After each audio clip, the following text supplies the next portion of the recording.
मुख्तार के कारनामों की इब्तिदा। कूफियों की तलबी पर हज़रत इमाम हुसैन अलैहिस्सलाम ने पहले जनाब मुस्लिम को कूफे भेजा ताकि वहाँ के लोगों के हालात बचश्मे ख़ुद मुशाहिदा करके इमाम को मुत्तला करें। जनाब मुस्लिम कूफा पहुँचकर मुख्तार के घर में मुकीम हुए। मुख्तार ने जनाब मुस्लिम अलैहिस्सलाम के हाथ पर बैत की और इमाम हुसैन अलैहिस्सलाम की नुसरत पर आमादगी ज़ाहिर की। जब यजीद की तरफ से इब्न ज़ियाद कूफे का हाकिम होकर आया तो जनाब मुस्लिम हानी बिन उर्वा के मकान में मुंतकिल हो गए। उसी असना में मुख्तार किसी ज़रूरत से कूफे से बाहर गए हुए थे तो जनाब मुस्लिम की शहादत मुख्तार की अदम मौजूदगी में वाक़ हुई। जनाब मुख्तार कूफा आए तो इब्न ज़ियाद ने बजुर्म दोस्ती अहले बैत अलैहिमुस्सलाम उनको गिरफ़्तार करके क़ैद कर दिया। उनके क़ैद ही के ज़माने में वाक़ करबला अव्वल से आखिर तक गुज़रा। इमाम हुसैन अलैहिस्सलाम की शहादत के बाद इब्न ज़ियाद मलून ने कूफा और बसरा में ऐलान करा दिया कि जो शख्स अली इब्न अबी तालिब और उनकी औलाद का खैर व नेकी के साथ ताम लेगा वो कत्ल कर दिया जाएगा। कूफे में एक मौल्लिम उमैर बिन आमिर आले मोहम्मद सल्लल्लाहु अलैहि वसल्लम के मुहिब्बों में से निहायत मुत्तकी और परहेज़गार थे। कूफे के बड़े बड़े लोगों के लड़के उनसे पढ़ते थे। एक रोज़ मौल्लिम ने पानी पीकर बेसाख्ता कातलाने इमाम हुसैन अलैहिस्सलाम पर लानत भेजी। वहाँ सिनान बिन अनस का लड़का भी पढ़ता था। उसने कहा, तू मुझे और मेरे वालिद को नहीं जानता कि हम लोग कौन हैं?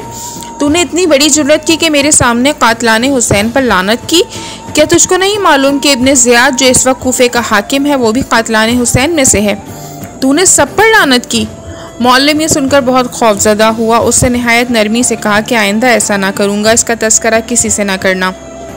लड़का उस वक्त तो खामोश हो गया, लेकिन मदरसे से जब वापस चला तो अपने कपड़े फाड़ डाले, अपने सरो जिस्म को पत्थर से ज़ख्मी किया और खून में तर होकर रोता पीटता अपने घर पर पहुँचा और अपने बाप को अपना हाल दिखाया। उसके बाप ने घबरा कर पूछा, तेरा ये हाल किसने बनाया है? लड़के ने कहा कि मौल्लिम ने पानी पीकर तमाम कातलाने हुसैन पर लानत की।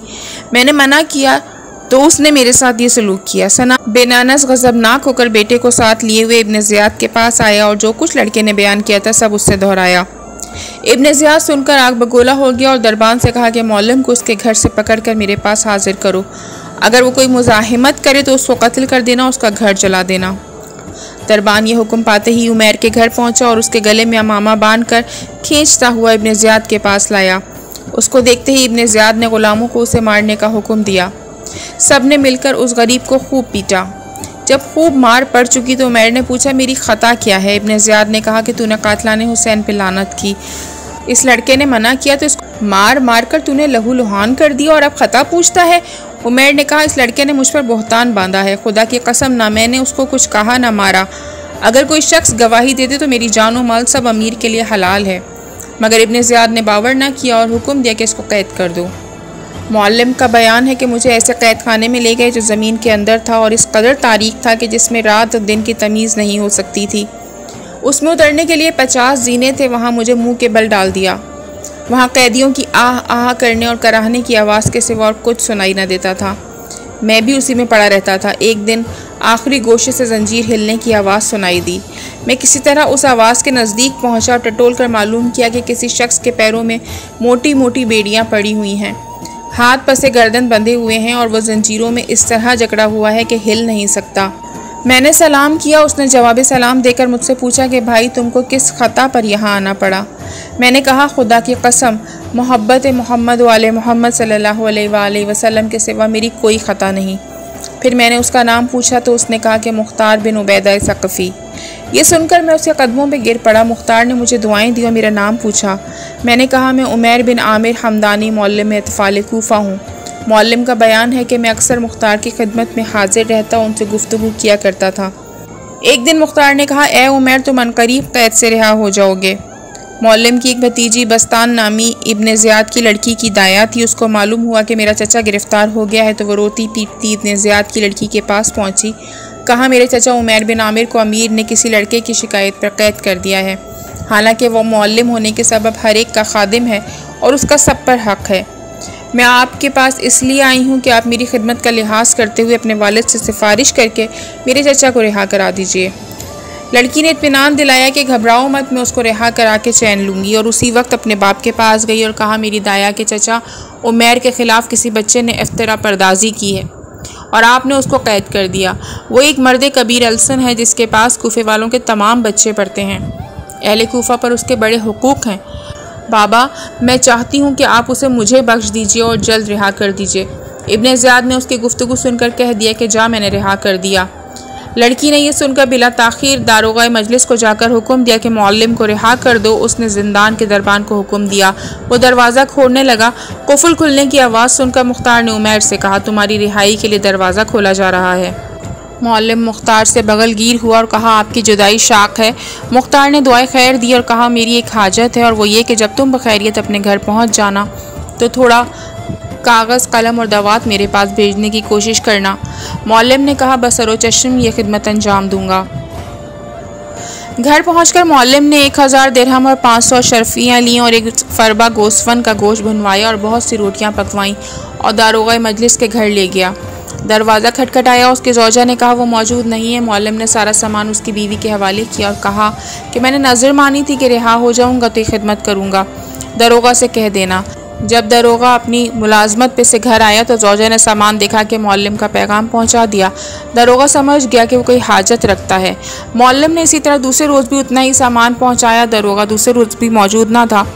मौल्लिम ने उसी तरह उसकी ज़ौजा को देकर कहला दिया। तीसरे रोज़ दरोगा अपनी ड्यूटी से जल्द आ गया ताकि मौल्लिम से मुलाकात हो सके। चुनाचे जब मौल्लिम तीसरे रोज़ उतना ही सामान लेकर आया तो दरोगा से मुलाकात हुई। दरोगा ने पूछा, तेरी जो हाजत हो बयान कर। खुदा और रसूल और अली इब्ने अबी तालिब की कसम, अगर तेरी हाजत बरारी में मेरी जान भी काम आए तो दरेग ना करूँगा। मौल्लिम को ये सुनकर इत्मीनान हुआ। उसने कहा, मैंने अपनी असीरी के ज़माने में मुख्तार को जिस तकलीफ़ और मुसीबत में मुब्तला देखा उससे मुझे बहुत अजियत हुई।